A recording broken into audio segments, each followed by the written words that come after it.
Hey, this is Steve in Dallas, Texas. It's Saturday morning, my friend, and you are listening to Light Talk. Good morning. This is Ellen coming to you from St. Bart's, and today we welcome Roma Flowers and Xavier Pierce to Light Talk. And this is David coming to you from the beautiful Belmont Shore neighborhood of Long Beach, California. And if you don't already know, you are listening to Light Talk, and we are the Lumen Brothers. And Sistah. Right on, Ellen. Yay. Everyone, welcome to episode 218. And first we want to welcome back Lumen Sister Ellen Lampert-Grayo to Light Talk. How you doing, Ellen?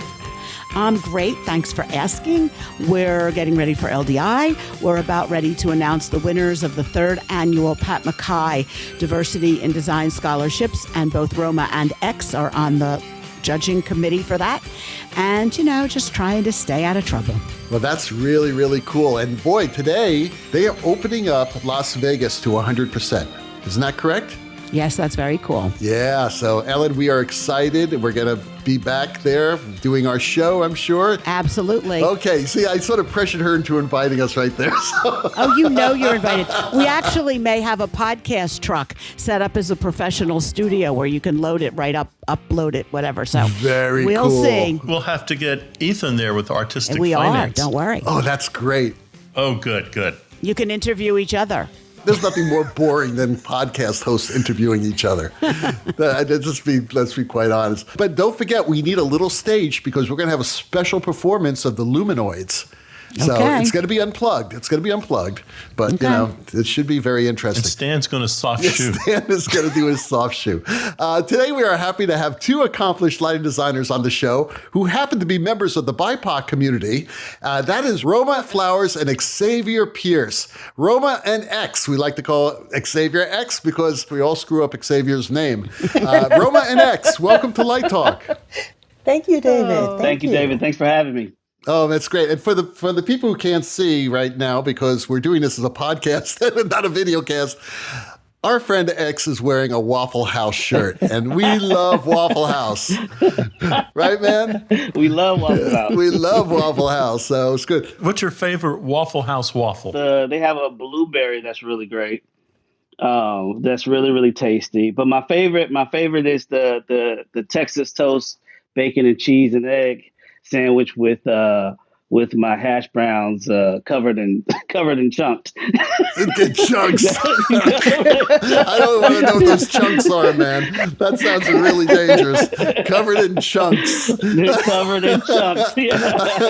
Jeez. And what about you, Roma? Do you put chunks on your waffles, or do you go to International House of Pancakes? No, I do not. Pure maple syrup, a lot of butter, heart-stoppingly amounts. Yeah, all right. Do you guys ever have chicken and waffles? No. That is a huge thing. It's a huge thing. There's nothing like it. We have these great, I'm trying to remember the name of the restaurant that we have here in LA. There are like several of them. Roscoe's. Yeah. Roscoe's Chicken and Waffles. You ever been there, X? Yeah, I've been there one time. Oh, man. You talk about heart stopping. Take that, Bobby Harrell, with all of your barbecue. Chicken is not like chicken and waffles. Okay. And before we get started, though, with our questions, Ellen, could you please tell our listeners a little bit about Roma and X? Absolutely. Roma Flowers is a member of United Scenic Artists Local 829 and has designed lighting and projection for theater, concert, and dance. She's a recipient of the New York Dance and Performance Award, also known as the Bessies, and she's worked for the Alvin Ailey American Dance Theater, Catastrophic Dance Theater, Jane Comfort, the Dance Theater of Harlem, David Dorfman, Dark Circles, Doug Elkins, and it goes on and on. Her work has been seen all over the United States and Canada, Mexico, Brazil, continental Europe, Singapore, Hong Kong, and Australia, and of course, all over the United States. She is also a faculty member at Texas Christian University School for Classical and Contemporary Dance and is a COI award-winning sword holder. She's got a sword, too. Yes, I do. She does. She does. Now, Xavier Pierce, and because I live in a French-speaking place, I always want to call him Xavier, so we've all settled on X, is a lighting designer who has recently worked for the Public Theater, the Guthrie Theater, the Seattle Repertory Theater, Arena Stage, the Alley Theater, St. Louis Rep, Baltimore Center Stage, George Street Playhouse, Mint Theater, Cincinnati Playhouse, Syracuse Stage, Long Wharf Theater, McCarter Theater. You get the idea. He's worked all over the country. He's also done a few productions at the Oregon Shakespeare Festival, holds an MFA from New York University Tisch School of the Arts, and seems to be living on the beach. We'll be there after the podcast. We'll be there. We're coming right down, and we want dinner at the Waffle House. I want some chunks on my waffles, damn it. Extra chunks, please. It's on the hash browns. It's on the hash browns, David. Not the waffles. Oh, the chunks on the hash browns. On the hash browns. Yeah. Okay, thank you. And do you pour ketchup over all of that? Not at all. I'm a purist. Syrup. Thank God. Right? You gotta have the syrup. Okay. I'll tell you, the name of this episode's gonna be Chunks on the Hash Browns. Is that like clams on a half shell? Depends. All right, let's get started. Again, thanks a lot, Ellen and Roma and X. Welcome again to Light Talk. Steve has the first question of the day. So this always goes out to both of you. You can take turns on who wants to answer. Let's talk about diversity. I mean, that seems to have become a buzzword in the arts community. My question then is, what does diversity mean to you, or the lack thereof? That's always a good question, and I think I expanded and condensed it as I've gotten it time and time again in the last couple of years. I think simply it means that all members of a given society have fair access and equal opportunity to accrue the benefits that any healthy society will offer every member. And that means education, housing, employment, healthcare, and that no one is denied access due to any bias or discrimination. I think when you're talking about a lack of diversity, particularly in the theatrical field, that really means that members of those marginalized communities are not being considered or given powers of positions in those communities. They do not influence the value and accreditation of creative endeavors. And it ends up meaning that a lot of stories that need to be told and need to be heard and need to be seen are missing. And that means that lack of diversity means we are losing that vibrancy of our arts community. That's a great answer, Roma. I don't know if I can add anything to that, but I will say that what should stand before diversity, equity, inclusion, or as we go about that path, is the values of truth, honesty, transparency, and fortitude. That is the thing that sort of enacts diversity, equity, inclusion. I think we need to really sort of drill down into those values as human beings and as artists. So, based on those answers, is it a question of racism or a question of lack of understanding and like not knowing how to be inclusive? All the above. And I think the theater and the art institutions are getting a little bit better about sort of pushing that equity and that inclusion and in the diversity into the field. But yeah, racism does stand at the tipping point of this conversation. And we need to be sort of honest, truthful, and transparent about that. You know, we live in America, which has been, to me, the foundation of that racism. We just celebrated I didn't celebrate it, mourned 100 years of the Tulsa race massacre. You know, that stands in the shadow. We just had George Floyd, murdered. We see it play out on video. So I think we need to be honest and truthful about, what stands at the forefront or is the barrier to diversity, equity, and inclusion. I I would say it is definitely a question of racism. But I have to add to that sexism, ableism, classism, that's throughout, that permeates American society, all of it. And certainly racism is almost at the top of that list, right? Is it a lack of understanding? Yes, it is. I think it's a lack of understanding of how that works in a macro sense, in a systematic sense, how exclusion is really built into just our methods of our professional methods of affirming and assessing work, and the other benefits of society I spoke about before: education, health, employment, housing, and that is in a sense, a systematic sense, in a macro sense. It's also in a micro sense too, because I think I have encountered, and I'm not going to speak for Xavier, but many designers that I know have dealt with that prevalence of a personal, a micro sense, and unspoken and unacknowledged biases that affect our hiring and promotional practices in our industry anyway. So is it lack of understanding? Yeah, about the big things and about those little personal things as well.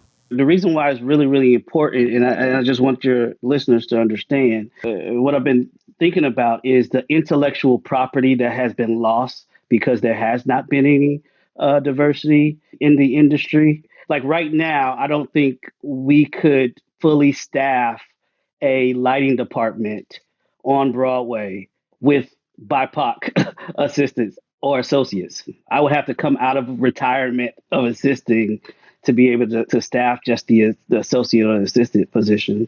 That intellectual property that has been lost over generations and generations and generations put BIPOC artists at disadvantage by going into those elite institutions. And I think it's important to frame the conversation of diversity around that. The loss of intellectual property. You have these well-established Broadway designers who are going back into their own communities, teaching their students about how to, process that environment. And there's none on the BIPOC. So there's only one person right now who can be able to leverage that intellectual property to their community, and that's Alan Lee Hughes. In terms of right now, in terms of the shows that he has done, he is the sort of holder of that information. And so when we think about that in terms of the larger picture, to have one person hold that information is kind of a disgrace when you look in terms of the industry as a whole. So I just want to be able to frame diversity, equity, inclusion. It is about seeing people and seeing diverse populations in these positions, but also understanding that there is, especially in the lighting, where our community, our industry is based on lineage and mentorship, right?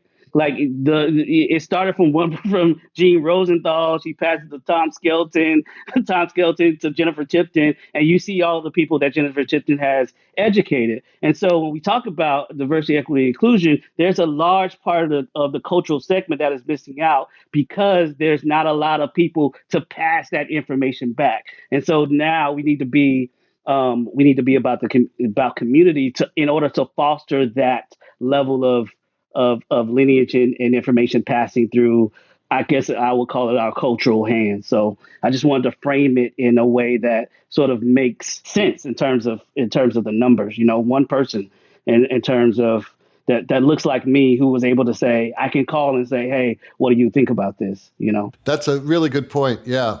And you don't have to be a Black designer to hire a Black assistant. Right.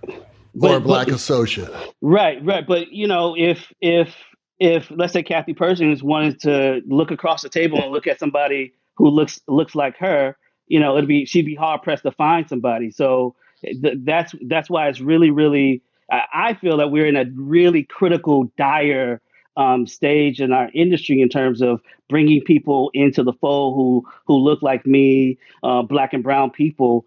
So when somebody asks Roma to come do a show, she can look across the table and look at somebody who looks like her and be able to pass that intellectual property onto them, and then they can be able to pass that intellectual property onto somebody else. And so that's what starts to build a community of diverse, inhabitants in the sort of the art world. So I just wanted to frame it in that way so people can understand where we are, and it's not something that we should take lightly.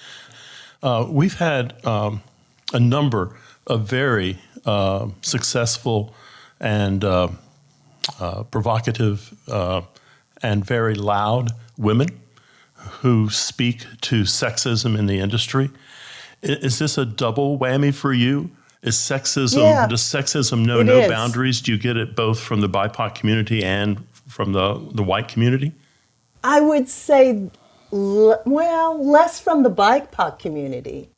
I find it more for sort of mainstream populations that the sexism comes in as well. Last week, we had Wendell Harrington on the show. And Wendell had some heartbreaking stories about when she was starting her career. That was pure sexism. And you talk about lack of equality. I mean, she's been a champion for equal rights and gender equity for many, many years. But she experienced a lot of this, just being a woman. And that makes Steve's comment, pretty profound. So I guess taking it one step further, what sort of specific as you feel comfortable talking about, what issues did you have to deal with when you were starting in your careers? I would say often I would walk into a space and I would just be sort of hit instantly with the sense that I was just not going to be taken seriously. Sometimes I met resistance with questioning some of my instructions or my directions. I was asked to diminish my use of resources. That I tended to think that other designers, white male designers, in fact, I know didn't have to confront those kinds of situations because I'm talking about going into the same institutions or the same theaters and working with the same individuals in various places, that I knew they weren't confronted in the same kinds of ways. I've often been, not often, but sometimes was asked to explain my design choices in a way that I felt was really disrespectful. And I know that other designers were not questioned that kind of way when they were presenting material or walking into a space or walking into a production meeting. Yeah, I will echo the same sentiments that Roma just said. I mean, just questioning choices that, I would believe no other designer would have to sort of answer to. You have the plot, there's dimensions, follow it. And to have to, and to have to sort of explain away what the thinking behind, certain choices are, just undermines my credibility as a leader of my department and as an artistic, contributor to the work. So, that's incredibly disabling, especially, coming up young in the art world. So yeah, it's been very, very, very disabling. When you say disabling, that's such a powerful word and so accurate. I can imagine. Because if you're not respected, you walk into a theater, you want to meet the crew, you want to, get on a really good foot and basically say, hey, I respect this is your house, right? And you just communicate to me what your rules are, your house rules are, and we follow them, right? But you don't even have the chance to be on that even footing. Well, it's also really hurtful because, my matriculation in the industry started in the theater, since I was 22, being an electrician, being an assistant master electrician, apprenticing with lighting designers. So I know the department really, really well. And I know the impact and the exchange that happens between designer and master electrician or the crew. And so to be met when I started to designing, to be met with that sort of a barrier it was heartbreaking because I know the steps that we took when I was at Arena Stage to make sure that lighting designers were well taken care of. And also, too, the fundamentals of our industry is built on respect, and so the fundamentals of when you walk into a theater now, now since I've done a lot of shows, I can walk into the theater and sort of garner that level of respect. But when I'm just starting out, that barrier of respect, or that barrier of somebody saying, yes, I'll do this, or let me get back to you, like didn't happen. So not only are you trying to master your art in the craft, you're also trying to master the art of managing the space, and that can be the thing that sort of trips you up. So not just artistically, but also mentally and emotionally as you work through these pieces. So yeah. Well, you both teach, so I guess how does all this come into the classroom? Is it possible to encourage your students to see the world in a different way, or what is the pulse right now? I'm just really heartened in the last few years.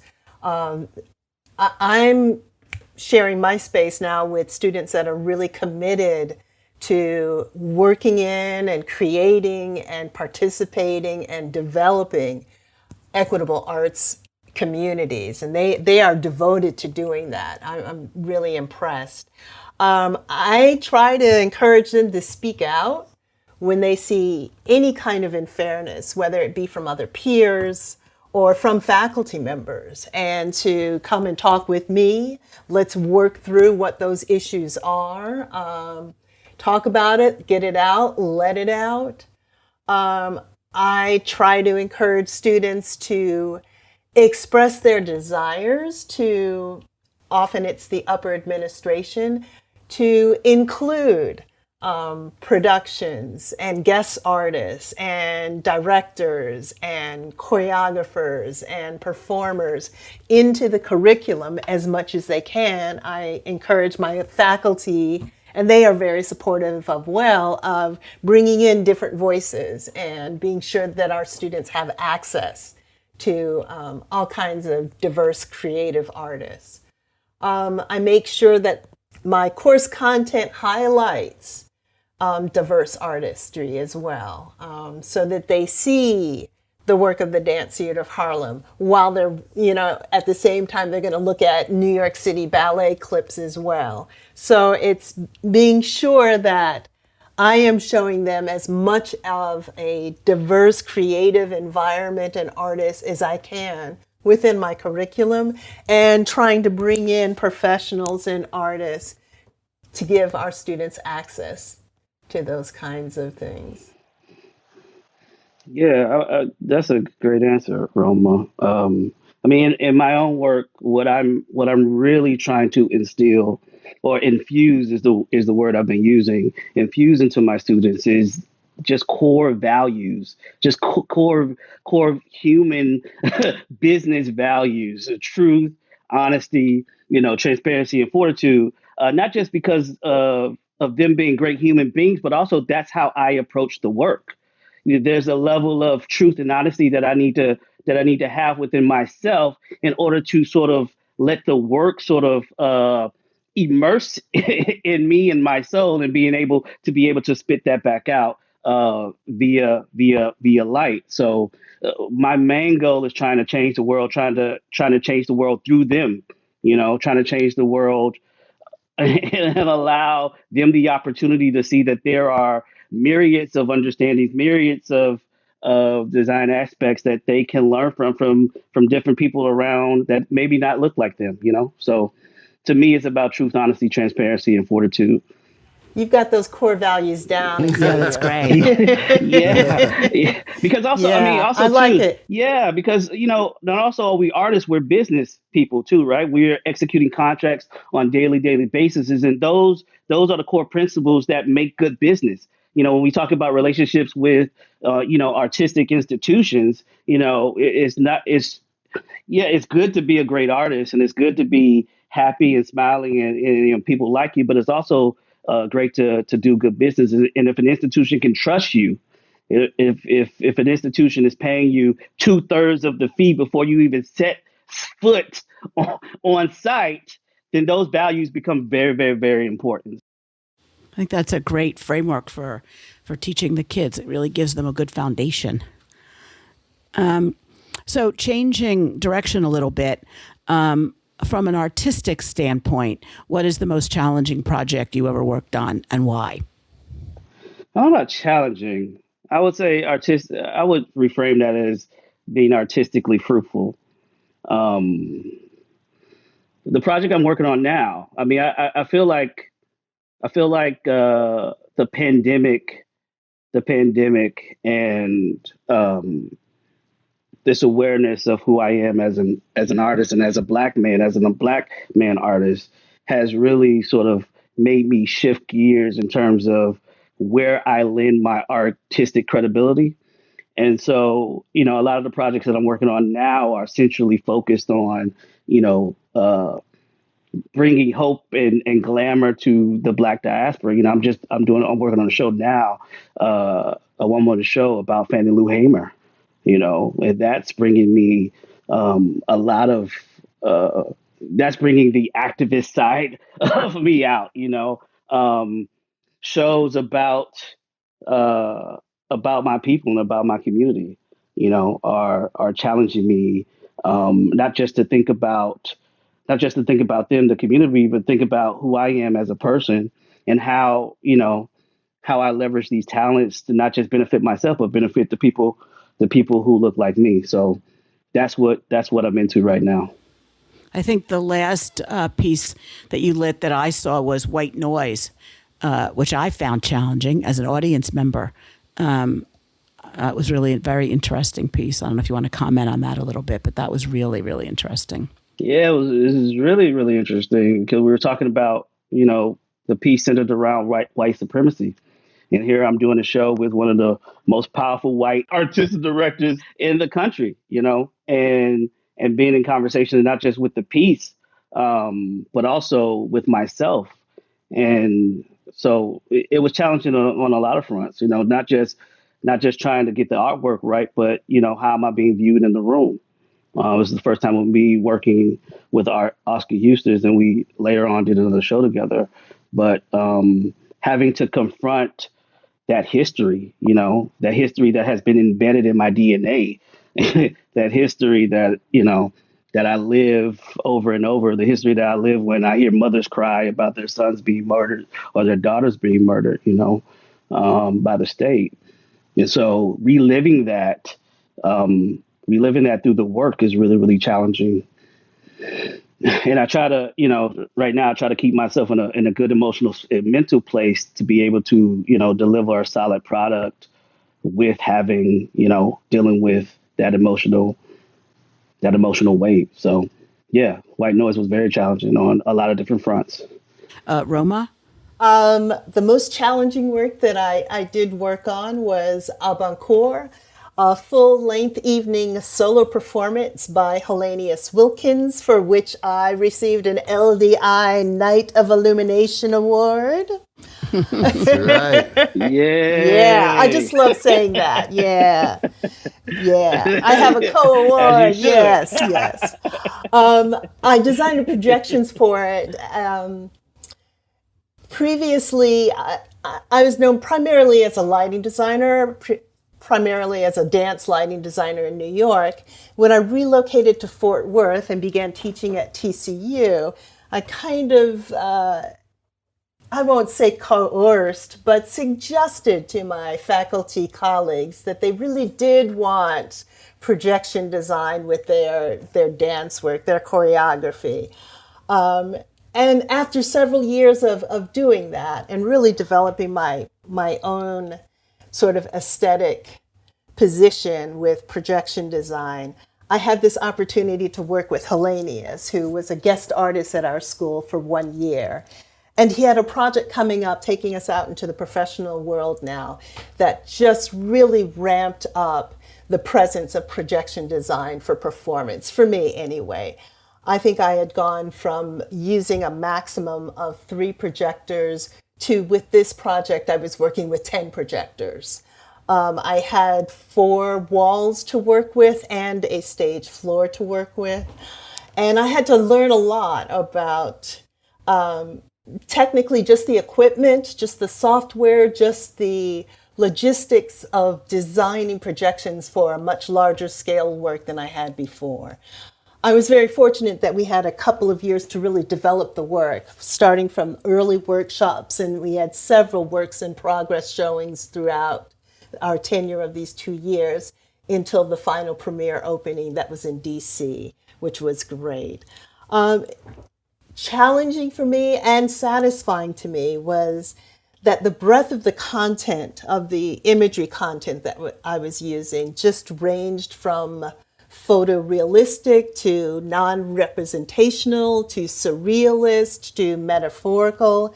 And just what I learned in having to develop the decision-making process of the selection, of the editing, of the manipulation of my imagery was a wonderful opportunity for me.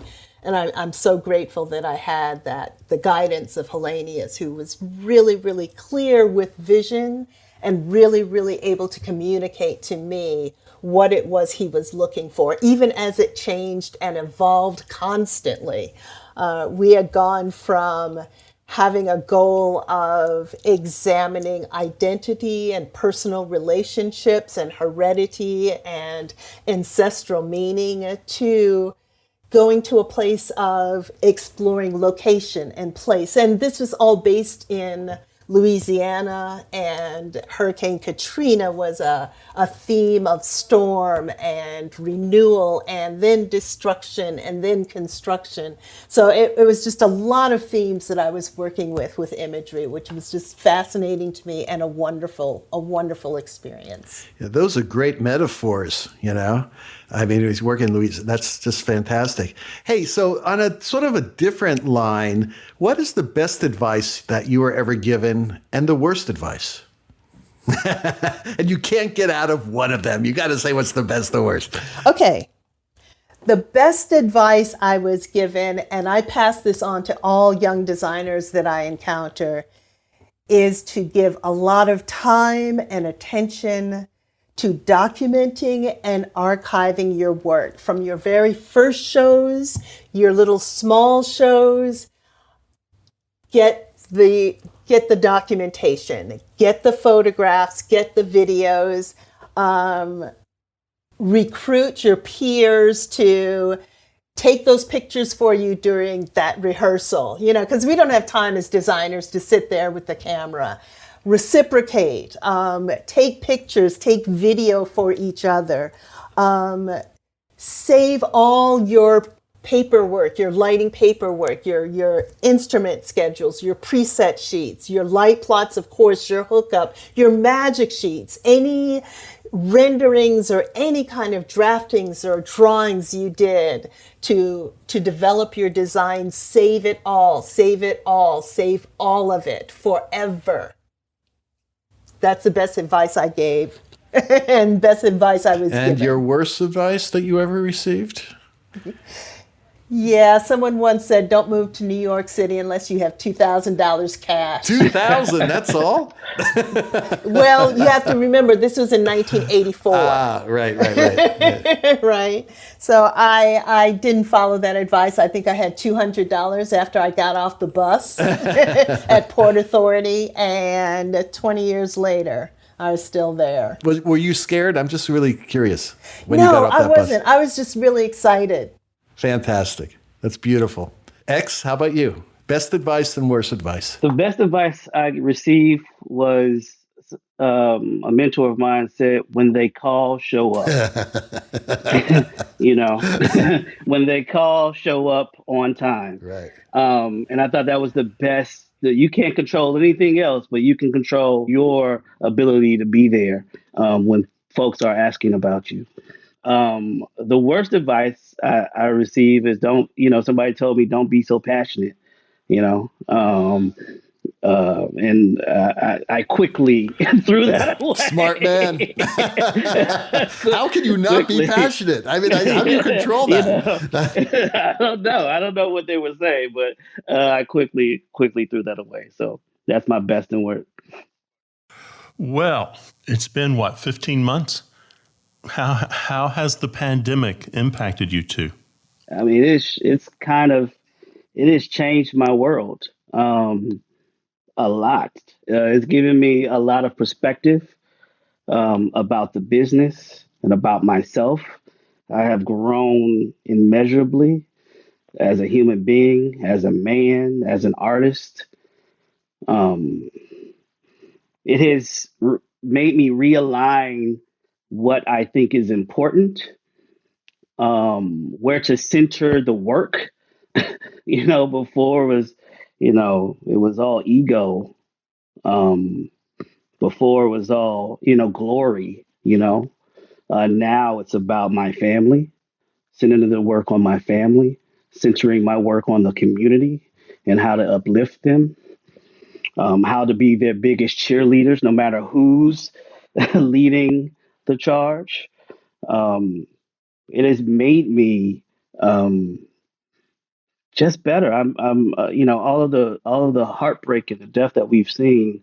I mean, I would say the silver lining for me is that it has just shifted the work immeasurably, and I'm grateful for the time that I was able to sit with myself and just process what was happening.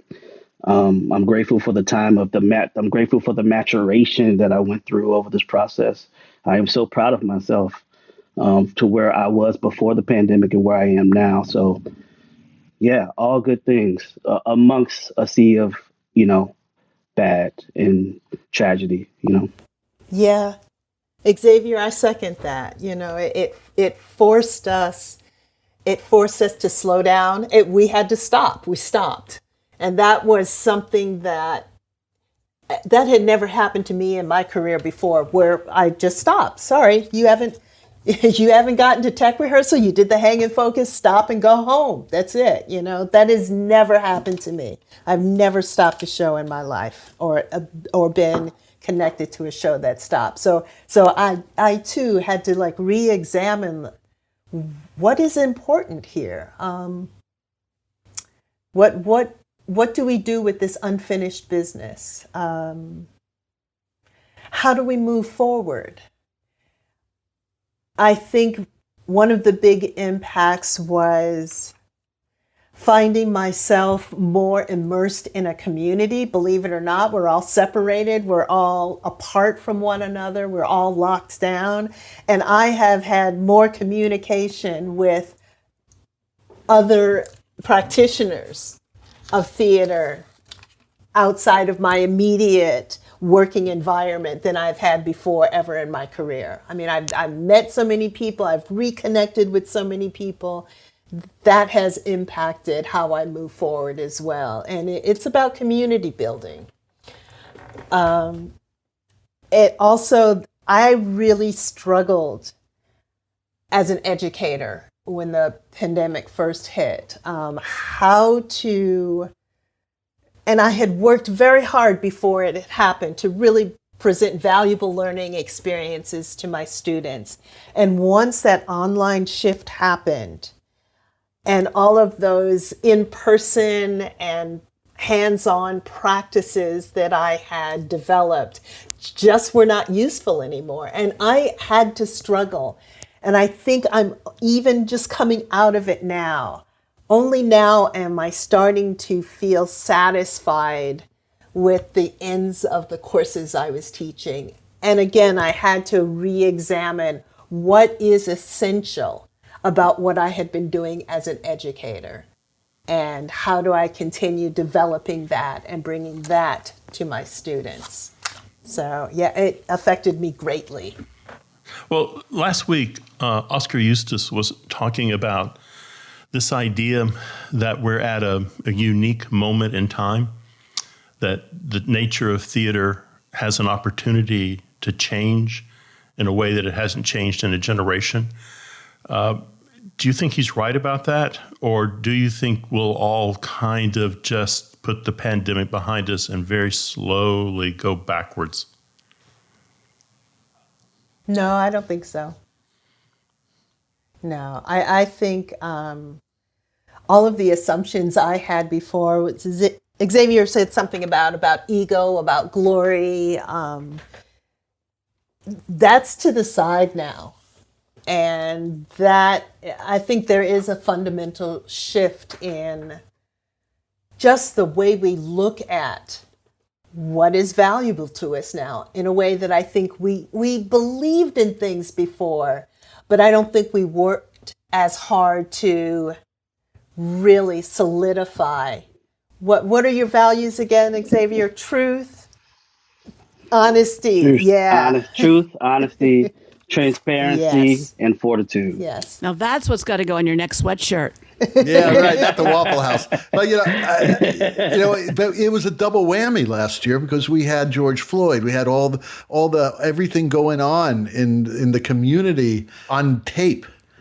You talk about truth. I mean, that's truth, and we had truth of our friends dying, getting sick, family, passing away because of this horrible pandemic. And we had the truth of racism, and we had the truth of inequality. A lot of us have survived it and actually became better people, I believe. Exactly what the two of you are talking about. And a lot of people just went further into the damn depths of darkness. I think it's really hard for everybody, but it's great, when they hear you two talk about it, it gives me hope, which is a wonderful thing. I do want to go back to the question as I'm, negotiating contracts myself and finding myself, falling back into the old habit and having to say, pause, Xavier, it's not, what did you learn from the pandemic? What I learned is, hey, it's not okay for me to be back to back to back in theaters, to go three months without being home. That's not okay. It's not okay for me to center the economics around the artwork as opposed to the actual artwork. And so I think we will see ourselves falling back into old habits if we don't really honestly on a daily basis be vigilant and confront those things that that we found out in the midst of the pandemic and the killing of George Floyd. So I just want to just reassert that it takes all of us to just be vigilant about our own responsibility to our own well-being and the well-being of the community and the artists in general. And I also want to say about that time period about what Black artists were facing. Not only were they facing a pandemic that was killing them. I mean, a BIPOC artist that was killing them 2 to 3 times more than their white counterparts. They also was dealing with racism and feeling like that their life didn't matter on both ends. They're scared. There was many times that I felt scared, and I know the people around me who I was talking to just felt literally scared and didn't have the ability to change that outcome because of it. So that's a hard place to be in for the past 15 months, you say. All of you are in an academic community. Do you think that helped give you some support? Because I know that some designers who just didn't work and were not teaching really felt isolated. Yes, I would say being in an academic community did help. I think it was more so because I had connection with these young people that were just not going to be stopped. Yes, we, we took away their concerts, we took them out of the classroom, but they were just as demanding as ever and as committed as ever, and certainly just so willing to go along with the ride. Roma just pressed the green button at the bottom of the Zoom screen. I mean, they just were so generous in spirit. I would say that if it was an academic institution, it was because of these young people and their presence throughout all of this. And they were just not going to stop and lay down. How about you, X?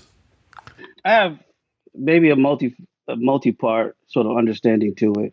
Is that yes, I felt like I was being made whole by my students. I felt as if I had purpose with my students because it was they were the reason. Seeing them march for George Floyd was the impetus for me to get back into the classroom because I wanted to take that energy and use it as a cudgel to sort of form a new theater. You know, like I was using that energy. I wanted to use that energy to form a new way of how we did business in the theater and wanted to infuse them. But also, it was a opportunity for me to see opportunity to see why we were in the space that we were at.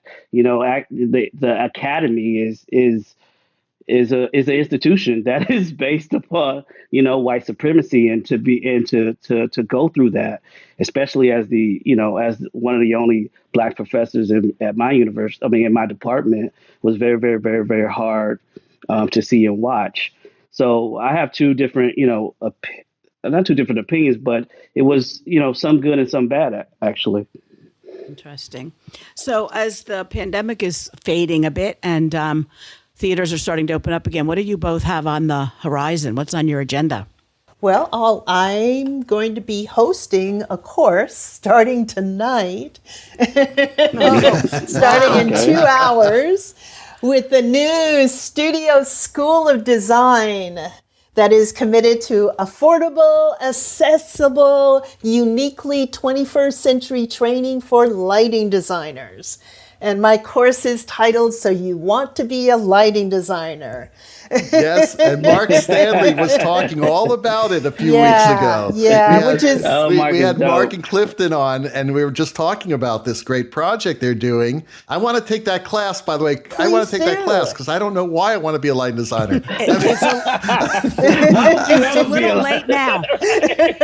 I know, it's too late. Well, what we're really trying to do with it is talk about career opportunities apart from solely the theatrical stage. So we're having guest artists from the concert events, industrial, corporal, architectural, television, consulting, lighting for animation. So it's really just a sort of introduction to all of those other places that are using the science and the art of lighting design. Very cool. Very cool. Well, over this summer, like I said, I'm designing Fanny, the musical at Oregon Shakespeare Festival. Also, they're doing a new Christmas Carol. They're building a new Christmas Carol, so I'm lighting that, and a whole host of other projects that got postponed and now are coming back to life in various other forms. So it's going to be a pretty busy summer and year. Cool. So our last question is a question we ask all our guests, but I think it's a little more directed now to our BIPOC community. First of all, we have a lot of students who listen to our show from all over the world, and a lot of different cultures, a lot of different environments. What advice do you have to give to young members of the BIPOC community in their pursuit of a career in lighting design? Do the work and show up on time. Yeah. Show up on time. No, but that's for anybody, right? True. To show up on time. Yeah. I would say, and this is one of the purposes of the new Studio School of Design, is equip yourself with a multitude of skills and competencies. Learn things that you don't think you might need, but learn them anyway. Be open to opportunities that you haven't imagined yet in your career plans. Don't be scared to go down a different path than what you think is set, because it's not set. As we know in these last year and a half, right? Things could change on a dime. Also, what the pandemic has taught me is to network and meet people and form cohorts with your peers. become members of professional organizations and affiliations. Get out there, and you can do that online. It's not that you now have to go to a city. We have access, and we know what this online virtual access is. You can talk to people all over the world. You can form communities with people all over the world. Ask me, ask Xavier to come and see your work if we're in the same town you're in. Show me your portfolio. Ask me to be your mentor. Don't be scared to ask for mentors. And they don't necessarily have to be in your school or at your job, but we're here and we're online and we want to give you whatever we can give you. Bless you for that, Roma, because, the one advice I always give to students is to find out who's coming into town, look them up on Facebook, send them a message and say, hey, do you mind if I meet you or shadow you or just watch you work? Would you ever say no to somebody? Never, exactly. ever. Exactly. Because, and that happens to all of us when we go out and we do shows every now and then, but surprisingly few students do this, which drives me nuts. So that's where you're going to learn. You're going to learn in the theater. And what a beautiful thing that you said. And I'm glad you said that. Well, that was an incredibly inspiring 55 minutes. First of all, thank you, Xavier and Roma, for being on the show today. It was terrific to have your points of view shared, and it's fantastic. Thank you, David, for having us. I'm honored. I'm honored. Thank you. Well, it's we try to have the best here on the show, and you guys definitely are. So thank you so much. Thank you. And also thank you, Ellen, for arranging this. No problem. I have to say that one of the high points of the past year for me has been getting to know both of these people, getting to know Roma a lot better, and meeting Xavier last year and then again this year for our Diversity Scholarship Committee. And it's just a joy to know both of them. So thank you again for joining us. Right. And also one last thing. At LDI, we all have to get together for a dinner or a drink or something. Absolutely. Okay? So please, we're going to do a whole light talk thing, so that, we all make this friendship fertile. Is there a Waffle House in Vegas? Brackley will know. It might be. I don't know. I don't know. There may be a Roscoe's. That's what we're going one of the places because I want some chunks, damn it. Well, the rocking sounds of the Luminoids tells us that once again, you've spent another morning listening to Light Talk. You can hear our show on Spotify, iTunes, Google, YouTube, livedesignonline.com, and just added Amazon Prime. That's right, you can buy your production table supplies and listen to us at the same time. Check out our website on lighttalk.org for future guests, and be sure to follow us on Facebook and subscribe to our podcast. That way you will not miss a second of Light Talk insanity. No guarantee is offered regarding the accuracy of any statements or opinions made on this podcast. Disclaimer. However, If you do decide to litigate, the law firm of Flecht, Flocked, Flair, and Glare and their paralegal Snoot will defend us until our retirement funds are depleted. Light Talk is written and produced by the Lumen Brothers and Sistah, coming to you from Long Beach, Fort Worth, Myrtle Beach, the Big D, and just left of the Bermuda Triangle. And be sure to join us next week when we welcome back our prodigal brother, Stan K, to Light Talk. All that and a new sponsor. Light Talk, broadcasting questionable Lumen knowledge and humor around the world. So thank you again to Roma and Xavier, and we will see you all next Saturday morning. Bye-bye from Light Talk. Toodles. Light Talk.